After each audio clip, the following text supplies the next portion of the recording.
Hey dating masses, Michael here with idateadvice.com. Today's topic is the top 10 signs that you may be getting cheated on. It's not a fun topic, but it does happen, and unfortunately it may be happening to you. It's more than likely that at some point we each must deal with infidelity or being cheated on in one way or another. Know what to look for so that it doesn't come as a surprise to you. Here are the top 10 signs in no particular order. Number 1, communication between you and your partner suddenly diminishes. Whereas maybe you guys were talking every night, if you lived together, maybe there was a whole lot of communication, and maybe that person isn't around as much anymore, or when they are around, they're a little more reserved. You guys are having a little bit of a problem communicating.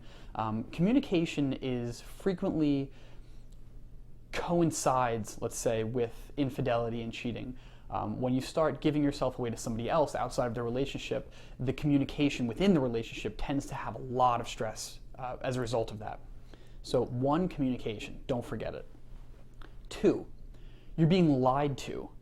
You may or may not outwardly know this, but if you've been with the person that you are in a relationship with for a while, you'll know when they're lying, right? I mean, we can tell when people are lying to us who we know very well. So an indication that you're being lied to about silly little things, you know they didn't go to the gas station, but somehow they just got back from the gas station, but you were there and you know that they weren't there. Or they said they were hanging out with their sister, but you know that their sister's on vacation. Little lies like that can be a very small, very powerful indicator that you're being cheated on. Number 3, your partner is not where they say they are. So again, that goes back to the being lied to part. But let's say they had a work meeting, but you find out that work that day was, the office was closed or something like that. The fact that they're not where they say they are means that they were somewhere else, obviously. So don't let that slide. Number 4, their phone is often off or in airplane mode. Why would their phone be off or in airplane mode? Now this is different if you meet somebody and they're really bad with their phone to begin with. If you've been dating someone for a year and their phone is always either off or the battery dies or they put it in airplane mode because they're working a lot, that's not necessarily the same as someone who's always very active on their phone, but now you call them and it goes straight to voicemail, between the hours of 2 and 5. Or you call and you hear it ring and then the call gets rejected and it goes straight to voicemail. If that person is not using their phone as frequently, phone is a great representative icon of our lives because we give it so much attention that if you're all of a sudden not giving it any attention at all, what is that possibly saying about your partner? Number 5, partner becomes protective of their phone. If the person you're with all of a sudden shelters their phone more, or they never had a password on it, but all of a sudden they have a password on it, what are they trying to hide? As humans, if we're doing something that we think is wrong, we don't want to get caught. We never want to get caught. Nobody ever wants to get caught in a lie or caught cheating. So people will do things to protect that information.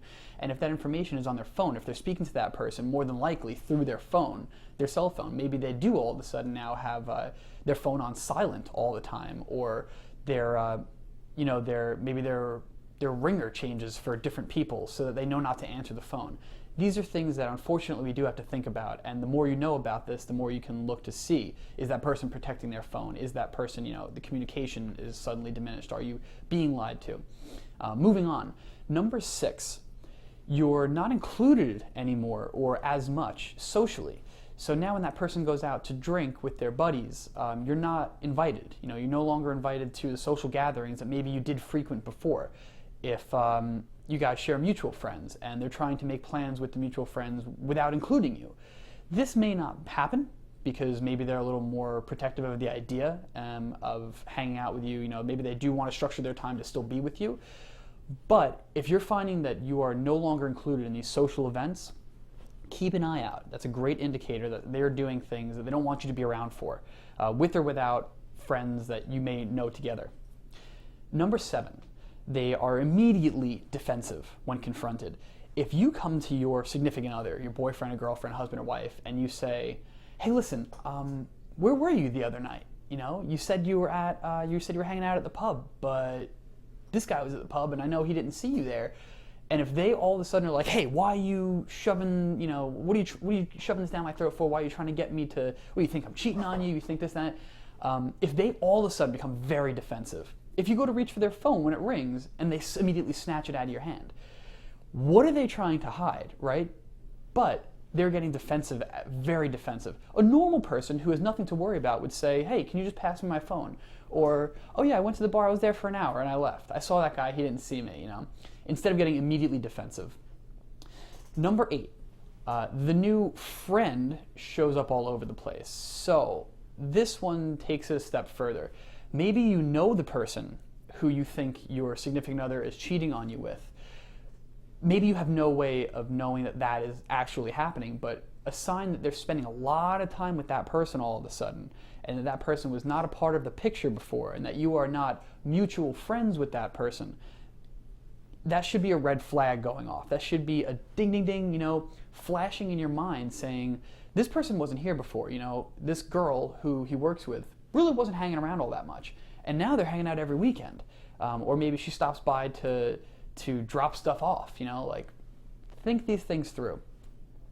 Number 9, friends and family share their concerns and suspicions. Sometimes we can be blinded by our own love for somebody, our own affection, our own sympathy to their situation, that we lose sight of logic and what's actually happening. And sometimes as a third party, our friends and our family, they're able to see things a little more clearly than we ever are. And if they come to you and they say, listen, I know you don't maybe want to hear this, or maybe you won't believe me, but I saw John or Lisa out at this club the other night, and I know you weren't there. If they come to you and say something like that, or they even just say, hey, listen, they've been acting really weird around me, I think they might be trying to hide something, don't just immediately dismiss it. Now, I'm not saying break up with the person on the premise that your friend or family saw something or they thought something, but take it with a grain of rice and bank that information, because that's critical. Your friends and family are looking out for you, and more often than not, they may see something that you've missed. Number 10, and by and far the most important thing, is what we call the gut feeling. Don't dismiss the idea that you feel something is wrong. As people, we often have these feelings that we can't explain, but that we know something's out of place. We know that something's wrong. Our judgment is not always misjudging. It's frequently very accurate. And you'd be surprised at how you can pinpoint a problem without knowing exactly what the problem is. You just feel it. You get that feeling where, you know, you say something just isn't right. Don't dismiss that feeling. Don't jump on it. And again, don't just break up with that person or confront that person and say, hey, listen, you better tell me what's going on right now. But keep a keen eye for any other of these details that may be leading to this gut feeling. Numbers 1 through 9, these things lead up to the gut feeling. So don't dismiss that feeling. Understand and appreciate how you can have that feeling for something that may be going wrong before you actually find out what's going wrong. All too often, good people find themselves on the ugly end of the cheating game. Try not to take it 100% personally. Individuals are unfaithful for a whole host of reasons. Let the person who's cheating bear the burden of the breakup, if it comes to that, or the emotional roller coaster that they're putting you on. If they were able to defy your trust in such a way, they likely don't even deserve it. Alright, dating masses, thank you so much for watching. Be sure to like this video if you enjoyed it, and subscribe to get a new dating advice video each week. We welcome your questions and comments, and as always, our replies are absolutely free of charge. See you next time. Bye-bye.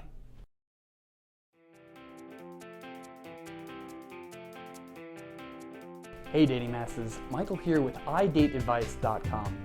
Today's topic, the best places to meet women. Women represent about half the population, right? So why does it seem so hard to find a decent woman? Maybe you're not looking in the right